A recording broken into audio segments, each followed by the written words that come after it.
Dear students, आज हम इस वीडियो में असाइनमेंट के पहले 20 क्वेश्चंस को सॉल्व करने जा रहे हैं। आप इस असाइनमेंट को एक बार पूरा देखिए और यदि समझ में ना आए तो दोबारा से एक बार रिपीट ज़रूर कर दीजिए। जिन क्वेश्चन में आपको प्रॉब्लम आती है वो मुझे बाद में बता सकते हैं, कमेंट कर सकते हैं। तो चलिए स्टार्ट करते हैं। पहला क्वेश्चन है, what is the base and exponent of power of 5 power 4। तो यहाँ हमें बेस एंड एक्सपोनेंट बताना है। क्लियर? बेस एंड एक्सपोनेंट, जैसे कभी भी कोई भी नंबर होता है, जैसे मैं आपको यहाँ रफली बताऊं, नीचे होता है बेस, ठीक है, और ऊपर होता है एक्सपोनेंट। तो इससे कंपेयर कर लीजिए आप। आपके पास नंबर दिया है 5 पावर 4, तो यहाँ बेस हो जाएगा 5 और एक्सपोनेंट हो जाएगा, एक्सपोनेंट इक्वल हो जाएगा 4। क्लियर हो गया? तो इस तरह से बेस और एक्सपोनेंट को आपको नोट करना होता है। ये बेसिक जानकारी है किसी भी पावर नोटेशन की। अगला क्वेश्चन है, यहाँ हमें ए इंटू ए इंटू ए इंटू बी दिया हुआ है। इसको एक्सपोनेंशियल फॉर्म में लिखना है। तो आप देखो ए कितने बार आया है, ए 3 टाइम्स आया है, तो ए की पावर हो जाएगी 3। क्लियर? और बी 2 टाइम्स आया है, यानी बी की पावर हो जाएगी 2। तो ए पावर 3 बी पावर 2 इस क्वेश्चन का आंसर हो जाएगा। जितने बार भी जो नंबर आता है, जैसे आपसे पूछा जाए कि ए इंटू बी इंटू सी इंटू कोई भी न्यूमेरिकल वैल्यू भी दे दी जाए, चलो नहीं दे रहा, एक्स लिख दिया, तो इसका कितना होगा? तो ए कितने बार आया है? 3 टाइम्स, तो A cube, B square, B 2 times आया है, सी और एक्स, ये हो जाएगा आंसर। इनके बीच में मल्टीप्लाई वगैरह का साइन नहीं लगाना है और इस तरह से नोट कर देना है, तो ये पावर नोटेशन में आ जाता है। Right the numerical value of -1 power 5। -1 power 5 की न्यूमेरिकल वैल्यू लिखना है आपको। तो -1 पावर 5, जब भी आपको -1 पर पावर इवन दिखती है तो इसका आंसर 1 होता है। और -1 टू द पावर ऑड कोई नंबर है, ऑड नंबर है, तो इसका आंसर -1 होता है। ठीक है, ये आपको याद रखना है, दो चीजें। अब हम करते हैं इस क्वेश्चन को सॉल्व। क्योंकि 5 है ना, वो ऑड नंबर है। ऑड नंबर क्या होते हैं?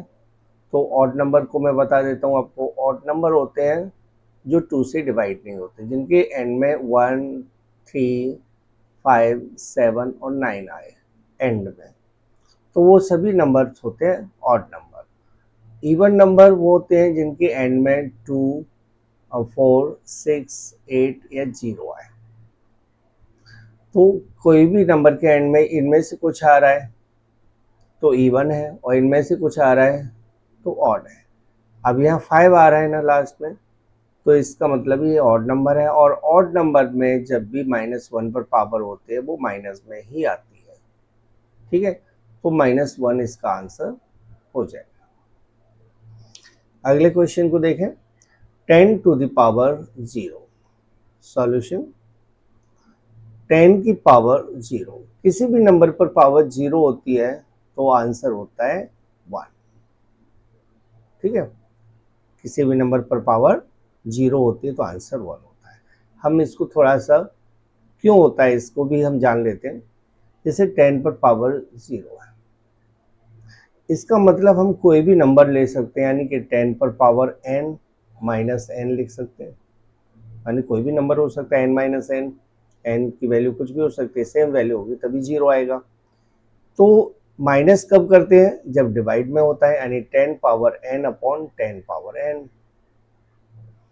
किसी भी सेम नंबर से कट करते हैं तो आंसर आता है 1। इसीलिए कोई नंबर पर पावर 0 होती है तो आंसर 1 आता है। अगला क्वेश्चन, 2 पावर 3 का सॉल्यूशन क्या होगा? यहाँ 2 टू द पावर 3 है, यानी हमें 2 को 3 टाइम्स मल्टीप्लाई करना है। ठीक है, 2 टू जा 4, 4 टू जा 8, तो 8 इस क्वेश्चन का आंसर आ जाएगा। 6th क्वेश्चन, ट्रू और फॉल्स बताना है कि ये ट्रू है या फॉल्स है।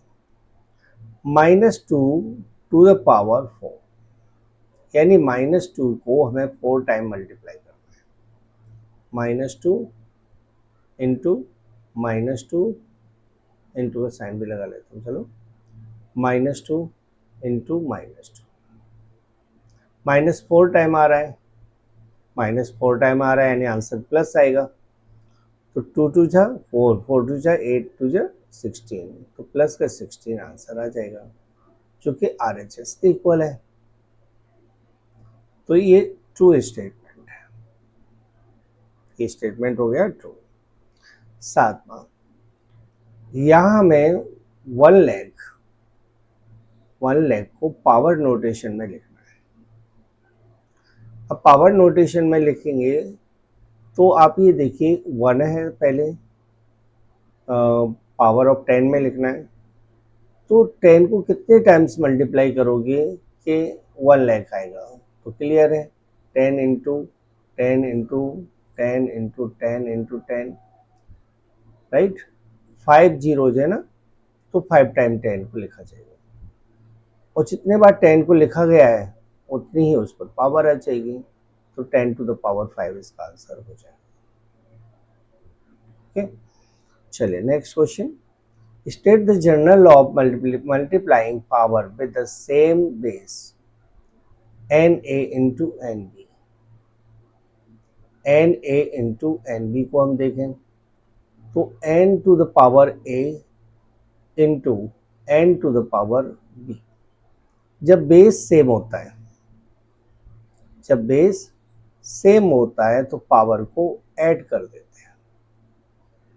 ठीक है, तो N to the power A plus B इसका आंसर हो जाएगा। जैसे मान लीजिए आपसे पूछा जाए N power 5 into N power 6 क्या होगा? ये होगा N पावर 5 प्लस 6, यानी कि N पावर 11। ठीक है, अब आपसे पूछा जाता है कि 2 पावर 7 इंटू 2 पावर 4 कितना होगा? तो 2 पावर 7 और 4 को ऐड कर दो, यानी कि 2 का पावर 11 आ जाएगा। ठीक है, मेन क्वेश्चन तो ये है, बाकी ये इसके अदर एग्जाम्पल्स हैं। अगला question, 2 power -1 as a fraction आपको लिखना है। 2 पावर -1, जब भी पावर -1 दिखे ना तो इसको 1 के अपॉन में लिख दो, तो 1/2 इसका आंसर आ जाएगा। माइनस पावर रेसिप्रोकल के लिए यूज होती है, तो किसी भी नंबर का रेसिप्रोकल निकालना है तो जस्ट उसको पलट कर लिख दीजिए। लेकिन यदि आपके पास जैसे कोई नंबर है 3/2 और ये पहले से ही एक फ्रैक्शन है, इसके ऊपर माइनस पावर लगा हो, तो आपको जस्ट ऐसे लिखना है 2/3, यानी बेस को पलट देना है। ठीक है, यहाँ बेस तो 1 था, मतलब 2 पावर -1 है, तो 2 के नीचे कुछ नहीं है इसलिए 1 लगा दिया ऊपर, तो 1/2 हो जाएगा। नेक्स्ट क्वेश्चन, यहाँ 10 पावर 5 और बीच में डिवाइड है 10 पावर 2। आपको एक फॉर्मूला याद होगा, n power a divide n power b। तो इस फॉर्मूले में क्या होता है कि पावर को माइनस कर देते हैं, यानी a माइनस b हो जाता है। तो इसीलिए हम इसको भी सॉल्व कर देते हैं, यानी कि 10 पावर 5 -2 हो जाएगा, और 5 में से 2 को माइनस करोगे तो 3 आएगा, यानी 10 पावर 3 इसका आंसर आ जाएगा। पावर में ही हमें मतलब आंसर देना है, इसलिए पावर में आंसर हो गया। अब 11th क्वेश्चन में 7 to the power 0 into 4 to the power 0, मैंने आपको बताया कि पावर 0 होता है तो आंसर 1 आता है, तो 7 पर पावर 0 है, यानी इसका आंसर 1 है। 1 पर पावर 0 नहीं, 1 है। इनटू 4 पावर 0 को भी 1 लिखोगे और 1 से 1 को मल्टीप्लाई करोगे तो 1 आएगा, यानी आंसर 1 आ जाएगा। क्लियर? नेक्स्ट, यहाँ हमें एक ब्लैंक्स दिया हुआ है, एक ब्लैंक दिया हुआ है, इसको फिल करना है। n to the power minus A equal 1 upon, मैंने कहा था माइनस की पावर होती है तो नंबर को पलट देते हैं, तो इस पावर को पॉजिटिव करने के लिए इसको 1 के अपॉन में लिख दिया जाएगा, यानी n पावर a इसका आंसर आ जाएगा। ठीक है, नेक्स्ट क्वेश्चन, यहां मैं 2 को 5 टाइम्स मल्टीप्लाई किया, 5 टाइम मल्टीप्लाई है, यानी कि हमें 2 की पावर 5 लिख देना है, जो कि इस क्वेश्चन का सॉल्यूशन होगा। अब अगले क्वेश्चन पर आते हैं, 14th क्वेश्चन। यहाँ 4 पावर 2 होल पावर 3 दिया हुआ है, यानी पावर टू द पावर। आपको एक फॉर्मूला याद होगा, n पर power a whole power b दिया हुआ, तो इसको n पर पावर a इंटू b लिखा जाता है, यानी पावर्स का मल्टीप्लाई हो जाता है। तो इसी तरह इसका भी आंसर हुआ 4 पावर 2 इंटू 3, यानी 4 पावर 6। ये हो गया इस क्वेश्चन का सॉल्यूशन। नेक्स्ट, यहां से फिर से हमारे पास एक वैल्यू आई हुई है -1 होल पावर 56। अब यहाँ 56 इज इवन, ये इवन पावर है, और मैंने बताया हुआ है पावर इवन होता है तो जो -1 पर पावर लगी होती है, यदि वो इवन है तो आंसर पॉजिटिव आता है, +1 आता है। तो ये हो गया आंसर। या how many combination are possible if you have 4 dresses and 3 caps. तो सॉल्यूशन में हम देखें, ड्रेसेस हैं 4 और कैप्स हैं 3, तो कॉम्बिनेशंस निकालने हमें, तो कॉम्बिनेशन के लिए हम जस्ट एक काम करेंगे, क्योंकि दोनों ही ऑप्शन हमारे पास इक्वल है, मीन्स दोनों ही ऑप्शंस हमारे पास ऐसे हैं जिनमें से हम किसी को भी सिलेक्ट कर सकते हैं।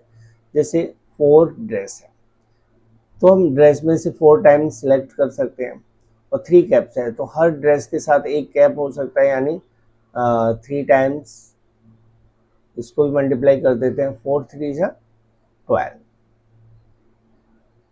तो हमारे पास टोटल 12 कॉम्बिनेशंस बनेंगे जिससे हम ड्रेस को पहन सकते हैं। जैसे मान लीजिए पहली ड्रेस है, दूसरी ड्रेस है, तीसरी है और चौथी है। ठीक है, हमारे पास कैप 1 है, कैप 2 है और कैप 3 है। अब आप सोचिए, ड्रेस 1 के साथ कैप 1, ड्रेस 2 के साथ कैप 2 और ड्रेस 1 के साथ कैप 3 पहन सकते हैं, यानी 3 बार हम ड्रेस 1 को पहन सकते हैं। ऐसे ही ड्रेस 2 को भी, ड्रेस 3 को भी और ड्रेस 4 को भी। ठीक है ना, तो कुल मिलाकर 3 इंटू 4 हमारे पास ऑप्शंस बने हैं, तो कॉम्बिनेशन हुआ 12। नेक्स्ट क्वेश्चन में 10 to the power 4 divided by 5 to the power 4। अब इसको सॉल्व करें तो हम देखते हैं कि बेस हमारे पास डिफरेंट है, पावर सेम है, तो हम इसे लिखेंगे 10 डिवाइडेड बाय 5 होल पावर 4। ठीक है, 10 डिवाइडेड बाय 5 2 होता है, यानी 2 पावर 4 हमारे पास आंसर आ जाएगा। 18th क्वेश्चन, ट्रू और फॉल्स है। The number of digit in the password lock changing combination exponentially. The number of digits in a password lock changing combination exponentially, ये हमें बताना है क्या इसका आंसर होगा। यदि हम द नंबर कितने, इसमें ये नहीं दिया हुआ कितना है, ये स्टेटमेंट ट्रू है। अब ट्रू क्यों है वो हम देखते हैं सॉल्यूशन में। जैसे मान लीजिए कोई एक डिजिट का पासवर्ड है, तो हमारे पास टोटल 10 डिजिट्स होते हैं, तो हम 10 पासवर्ड बना सकते हैं, ठीक है ना। यदि 2 डिजिट का पासवर्ड है तो हम 10 इंटू 10 यानी पहला डिजिट है, पहला हमारा जो डिजिट है वो हम एक 0 1 2 3 4 5 6 7 8 9 तक भर सकते हैं, और दूसरा भी सेम वे में भर सकते हैं। यानी हमारे पास 100 इंटू 100 यानी 10 पावर 2 पासवर्ड्स हुए। यदि 3 डिजिट का पासवर्ड है तो 10 इंटू 10 इंटू 10 यानी 10 टू द पावर 3 हो जाएगा। इसका मतलब हुआ कि यदि हमारे पास n डिजिट का पासवर्ड है, n मीन्स कितने भी डिजिट्स हो सकते हैं, 1 2 3 4 5 6 कितने भी हो सकते हैं, तो फिर वो उसका answer 10 to the power n आएगा। और यही क्वेश्चन कहना चाह रहा है कि एक्सपोनेंशियली हम उसको नोट करते हैं, चेंजेस होता है, तो इसका आंसर ट्रू हुआ। Okay, next question. सॉल्यूशन बताना है हमें m power a into n power a। यदि पावर सेम होती है, बेस डिफरेंट होते हैं, तो हम बेस का मल्टीप्लाई कर देते हैं और पावर को कॉमन कर देते हैं। तो इसका फाइनली आंसर हुआ mn होल पावर a। ठीक है, ब्रैकेट लगाना कंपलसरी है, नहीं तो n की पावर ही हो जाएगी। तो यही इसका सॉल्यूशन है। और लास्ट क्वेश्चन है, in scientific notation x into 10 to the power y, ये हमारे पास एक साइंटिफिक सॉल्यूशन है जिसमें coefficient x must be greater than और equal to 1 and strictly less than what number. तो x की वैल्यू है ना वो 1 से तो ग्रेटर होनी चाहिए, ठीक है, बट ये वैल्यू ना 10 से छोटी होनी चाहिए, यानी 1 और 10 के बीच में होनी चाहिए। तो लेस देन व्हाट नंबर, तो ये होना चाहिए लेस देन 10। ओके, 10 से छोटी होनी चाहिए, यानी 1 डिजिट होना चाहिए पॉइंट के पहले। तो ये थे आपके 20 क्वेश्चंस, इनको एक बार रिवाइज कर लेना।